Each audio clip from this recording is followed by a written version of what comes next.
Hadi Berita Pilihan iNews Sore. Bersama saya Syafaati Suryo dan saya Berlia Putri yang akan menyampaikan informasi menarik dan terbaru. Sebuah bangunan gedung bekas tempat hiburan karaoke terbakar hebat di Teluk Gong, Penjaringan, Jakarta Utara. Api cepat membesar dan membakar bangunan 2 lantai.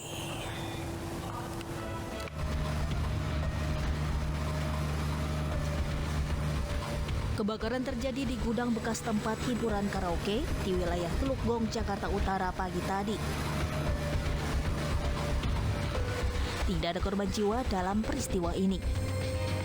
Namun, kencangnya angin membuat api dengan cepat membakar seluruh lantai 2 gedung dan sempat merembet ke bangunan di sebelahnya. Petugas pemadam kebakaran dari sektor Teluk Gong yang tiba di lokasi langsung memadamkan api. Penghuninya nggak ada, memang sudah kosong beberapa puluh tahun yang lalu ya. Oh, maksudnya udah nggak terpakai gitu, Pak? Ya, sudah nggak terpakai, sudah tidak aktif. 17 unit armada pemadam kebakaran dikerahkan ke lokasi. Proses pemadaman api memakan waktu selama 1,5 jam.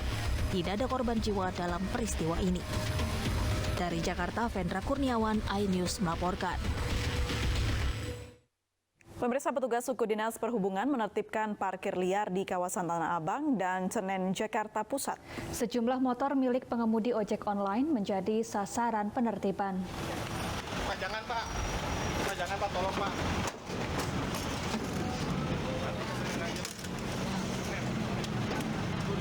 Pengemudi ojek online ini panik karena kendaraannya yang sehari-hari digunakan untuk mencari nafkah diangkut petugas suku dinas perhubungan di kawasan Senen, Jakarta Pusat.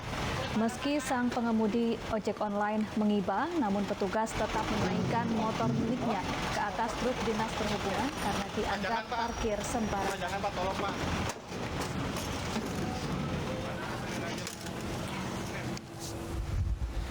Sementara pengemudi ojol lainnya yang akan mengantar makanan juga tak luput dari razia parkir liar karena parkir sembarangan. Meski akhirnya petugas meloloskan karena membawa makanan pesanan.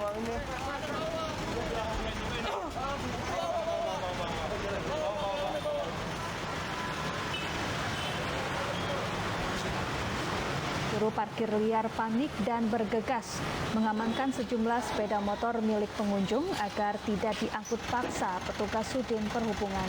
Razia parkir liar digelar agar tidak terjadi kemacetan di sekitar kawasan Senen dan Tanah Abang, serta demi keamanan para pemilik kendaraan.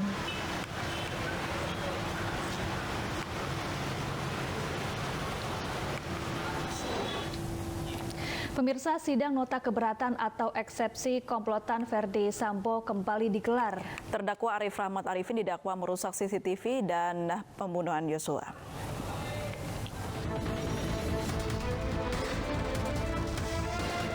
Terdakwa kasus perintangan penyidikan atau obstruction of justice pembunuhan Brigadir Yosua, Arif Rahman Arifin menjalani sidang dengan agenda pembacaan nota keberatan atau eksepsi di Pengadilan Negeri Jakarta Selatan Jumat pagi. Mantan Wakadenbe Biro Paminal Divpropam Polri ini didakwa merusak CCTV sehingga menghalangi proses penyidikan kasus pembunuhan Brigadir Yosua. Kuasa hukum terdakwa yakni Junaidi Saibih menyatakan bahwa kliennya melakukan semua tindakan tersebut atas perintah Verdi Sambo. Sementara majelis hakim memutuskan untuk mendengarkan tanggapan jaksa pada pekan depan untuk memberi keputusan atas pengajuan eksepsi terdakwa.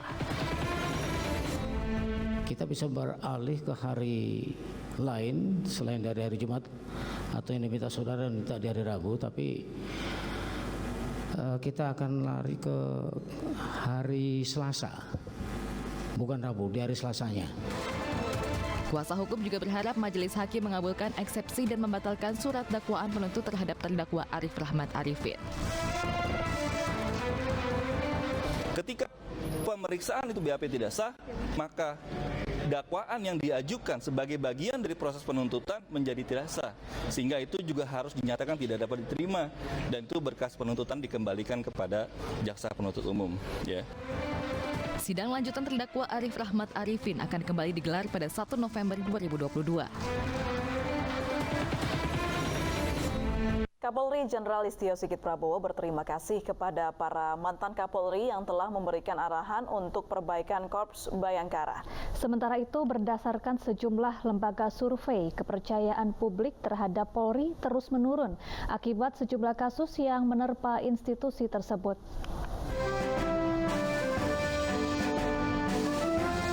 Terima kasih Pak atas dukungan moral kepada kami semua dan kami adik-adik Bapak. Kapolri Jenderal Listio Sigit Prabowo menyampaikan apresiasi kepada seluruh mantan Kapolri yang telah memberikan dukungan kepada generasi penerusnya untuk terus membawa institusi Polri menjadi lebih baik. Masyarakat hal-hal yang harus kami perbaiki. Sebelumnya pada Kamis 27 Oktober 2022, sejumlah Jenderal Purnawirawan atau mantan Kapolri menyambangi Mabes Polri untuk memberikan masukan terkait dengan instruksi Presiden Joko Widodo menanggapi sejumlah peristiwa yang menurunkan kepercayaan masyarakat terhadap Polri. Mereka memberikan masukan terkait perbaikan dan evaluasi di berbagai sektor, mulai dari kecepatan pelayanan hingga reformasi kultural di tubuh Polri. SOP atau standar operation procedure yang sudah ada itu coba dikaji kembali. Mengapa sampai terjadi tentu ketidakpuasan masyarakat terhadap pelayanan yang dilakukan Polri.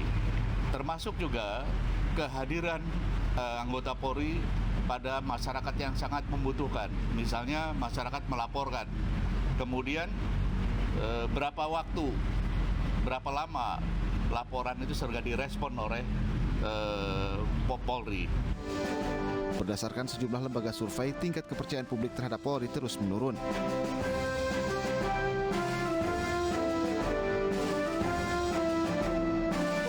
Para peneliti menilai menurunnya kepercayaan publik ini tak lepas dari beragam kasus yang menerpa Korps Bayangkara dalam beberapa waktu terakhir, seperti tragedi Kanjuruhan, Irjen Teddy Minahasa yang terjerat narkoba, dan dugaan pembunuhan berencana yang menjerat Verdi Sambo.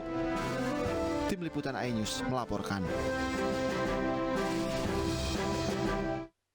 Pemirsa, sebuah bus berpenumpang santri terguling di jalur lintas Sumatera. Akibat insiden ini, seorang santri tewas sementara belasan lainnya luka-luka.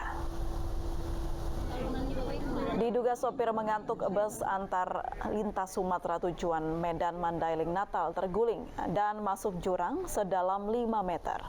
Peristiwa ini terjadi di jalur lintas Sumatera di Desa Aek Badak, Tapanuli Selatan, Sumatera Utara, Jumat pagi. Bus yang mengangkut 23 penumpang santri Pondok Pesantren Mustafawiyah rencananya akan kembali ke sekolah setelah menghabiskan waktu liburan. Akibat insiden ini, 1 orang santri tewas, sementara belasan korban lainnya mengalami luka ringan.